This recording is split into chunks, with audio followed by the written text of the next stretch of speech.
Okay, here's a recollection from my life. If you've heard some of my logs, you might realize that I have mentioned that I've had several opportunities to move abroad, and many of the times I refused to do it because I was not ready. And the one time I truly was ready and everything was set up and tickets were booked and everything was done, COVID happened. Like literally, the world shut down. And I was so upset. I was so upset with life itself that in that phase of my life, I related to something that is so different than what I am believing in right now. Long story short, I was watching this series called Downton Abbey. Some of you might have heard this.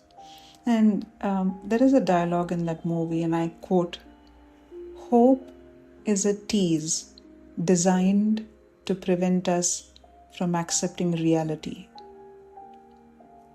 Makes sense, right?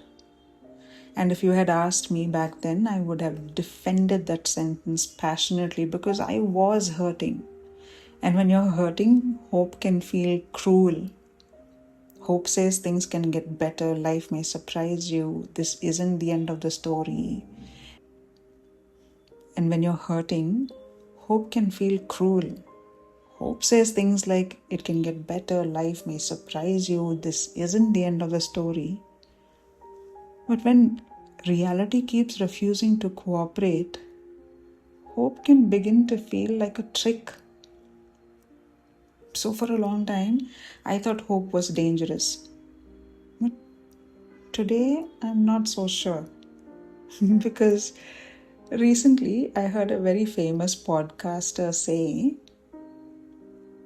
the difference between people who succeed and the people who don't is the unshakable belief that things will somehow work out for them. And honestly, my first reaction was, what nonsense.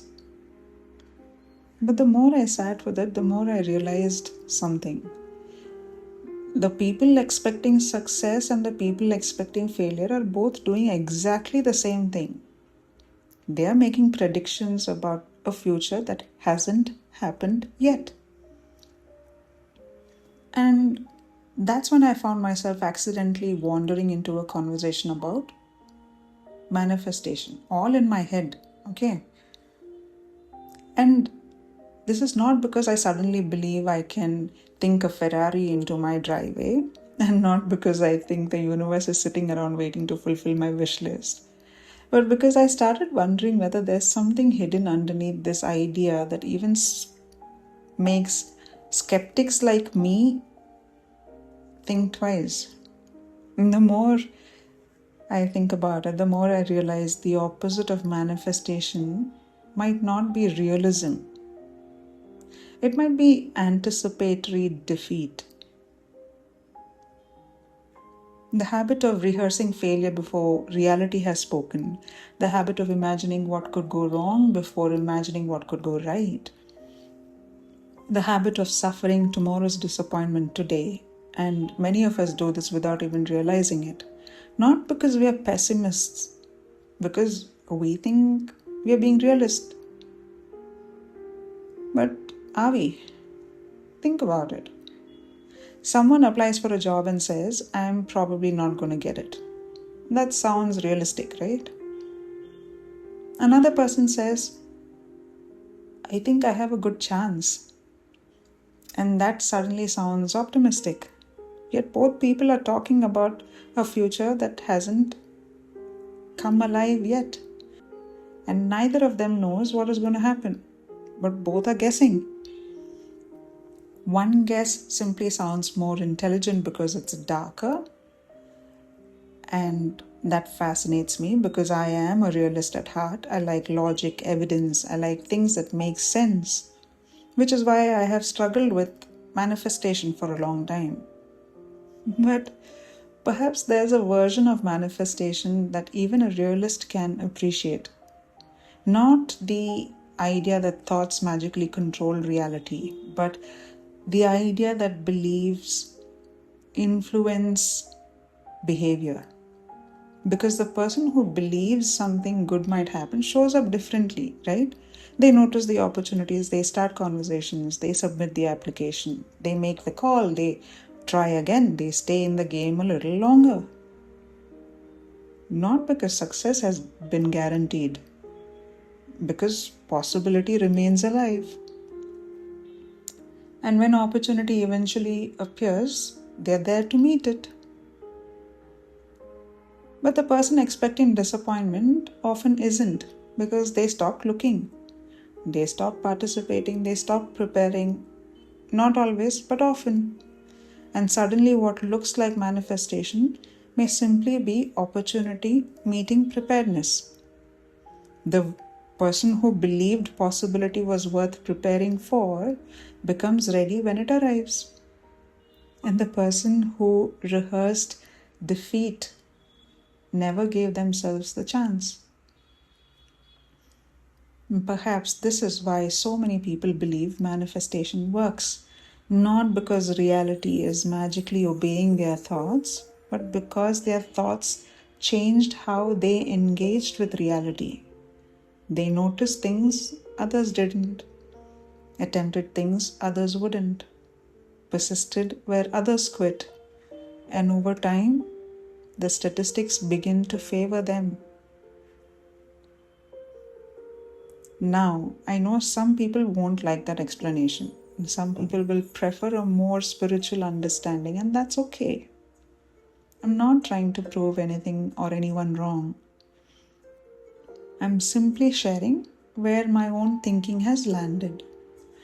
Because whether manifestation is cosmic, psychological, spiritual, or a combination of all of them, I've become interested in something much simpler: the stories we carry into the future. Because if the future is unknowable, and if I'm going to carry a story about it anyway, why would I choose one that weakens me?